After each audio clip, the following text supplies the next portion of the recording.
Avec sa femme, Mahmoud fouille les ruines de leur boutique. Ils sont rentrés dans leur village au sud Liban suite à l'annonce du cessez-le-feu entre Israël et le Hezbollah, entré en vigueur vendredi. Ils savent très bien que cet accord est fragile et que les destructions de maisons se poursuivent dans les localités à la frontière avec Israël.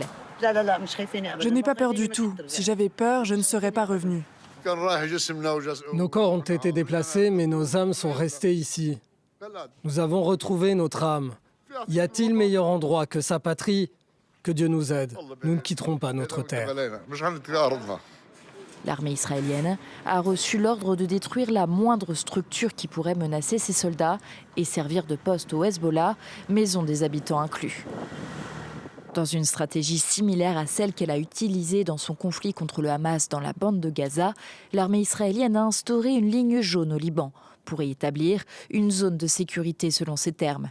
Des centaines de kilomètres carrés sur le territoire libanais, y compris en mer, administrés directement par Israël, avec l'appui de frappes et d'opérations au sol si nécessaire. Le Premier ministre Benjamin Netanyahou et moi avons ordonné à l'armée d'agir avec toute sa force, à la fois au sol et dans les airs, y compris pendant le cessez-le-feu, afin de protéger nos vies au Liban contre toute menace.